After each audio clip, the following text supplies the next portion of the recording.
Hey guys, Mike here. In this video, I'm going to explain how anyone can get into maddening and why you should play maddening. So a few reasons. The first main reason is that it's actually really fun. And I don't think I can go back to hard mode after playing maddening, unfortunately. So let's get right into the reasons. The first reason is that your unit builds are actually greatly tested. So you'll see a bunch of comments by Redditors and just a bunch of people about, oh, this thing is really strong or this thing is really strong. And I'm here to say if you actually take that build and test it in maddening, then that will give you the answer as to whether it's really strong or not. Because I feel like for hard mode, you can pretty much do whatever you want, within reason. Hard mode is just more like it's just, you just want to relax and have a good time, use your favorite characters, do all sorts of crazy suboptimal things, do some weird things. I think that's where hard mode is a good place to do all that sort of things. But if you think something is good and you can actually pull it off on maddening, then I will agree and say that that build or strategy is actually very good.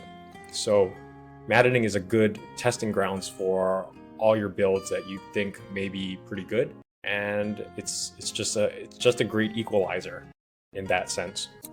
Another point to maddening is that damage output actually matters in maddening because turtling is highly not recommended. Now, granted, you can get away with turtling for the, I would say, chapter 20 and before, you can get away with turtling. Although the game does a good job of preventing you from turtling or disincentivizing you from turtling because there are houses that you have to visit that will be destroyed, or there will be chests that thieves will steal, and you will just miss out on a bunch of really good items if you decide to turtle and not try to play those side objectives very quickly. So in a sense, I like how the game does that because it's forcing you to actually hurry up because it's playing into the FOMO aspect that most players fall victim to, especially on maddening when you're trying to get as many items as you can to help make your life easier.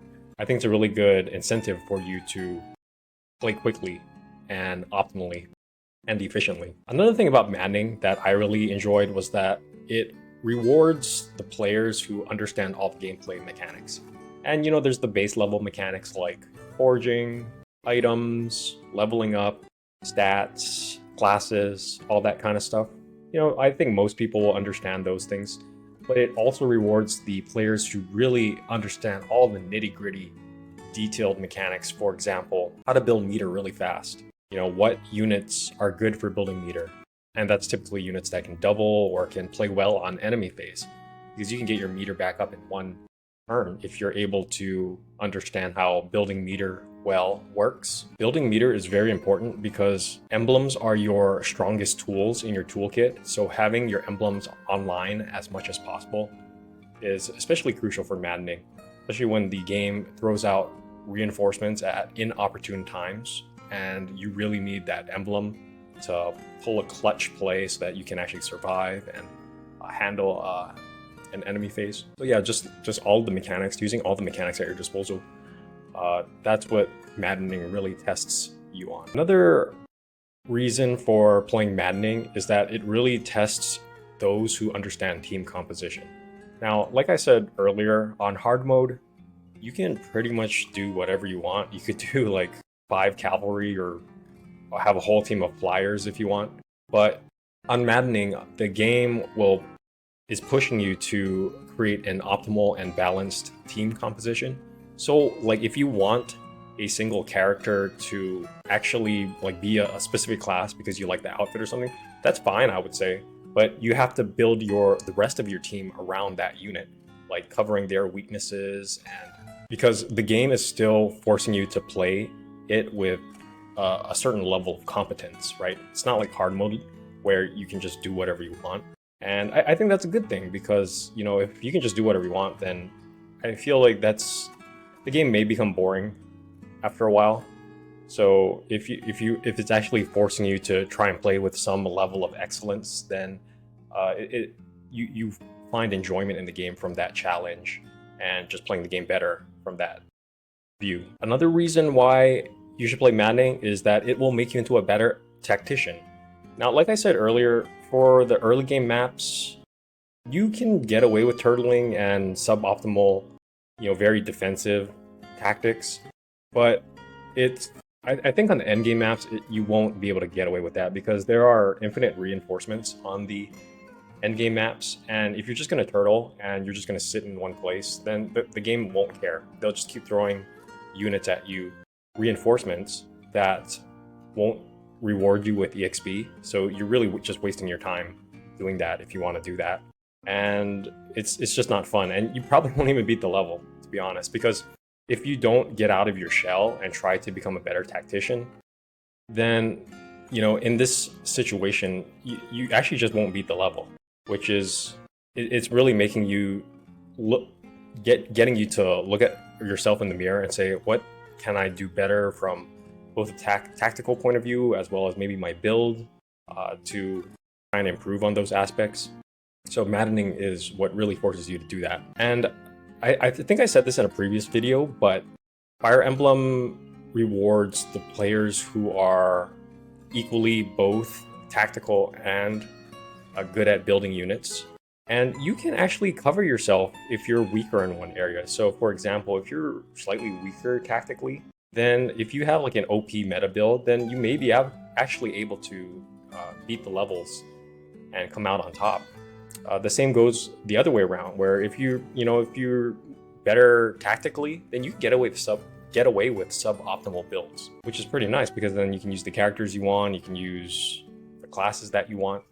Again, with the caveat that you have to still have some semblance and competence around your team composition. You can't just do anything you want. The final point I wanted to make is that you can actually use the DLC if you want. I feel like the DLC makes it a little bit easier because the chapters that actually strip your emblems from you, for example, chapter 11 and I think it's chapter 22, they actually take the emblems away from you. But if you're able to keep your emblems on some units or your DLC emblems on some units, I think it makes those chapters easier. So I'm not saying if you play with DLC or without DLC is valid or invalid. I think if you want to get into maddening, but you just want a little crutch or a little handicap, then yeah, you can play with DLC, and then that will allow you to beat it, and it'll be a little bit easier, and that way you can still test your tactics. But if you really want to test your tactics and your build making abilities, then I would recommend not playing with the DLC. It is doable, believe it or not, and yeah, it's just really fun. There's finite resources that you have to consider, from the ingots and the gold that you have to accumulate. It's not handed to you for free. And then the maps that you lose your emblems really tests your tactical abilities, which is a nice change of pace from just steamrolling units with your OP units. So yeah, anyways, these are all the main points of why someone might want to get into maddening. And if you follow all of these points and suggestions, then I think you will be able to do maddening. If you don't think you can, I think most people can. It's just they either lack the patience or they lack the discipline. I think most people are of reasonable intelligence that they can accomplish maddening. So you just need to have an open mind and try to play the game with some competence and excellence, and I think you'll do just fine. Even if you don't beat a map right away, it's always the map is telling you something, like, hey, you need to look at some of your units here. Like, do they really have the right weapons on? Do they really have the right emblems on the right weapons? Is there some emblems that you could switch up to make this map totally easier on yourself? So it just gets you to think about the game mechanics much more deeper, and I find that's really fun. And rather than just steamrolling hard mode maps, So anyways, if you're slightly interested in getting into maddening, I would say just do it. Just try it out, especially if you've beaten hard mode and you're looking for a challenge. So anyways, hope you guys enjoyed that video, and thanks for watching.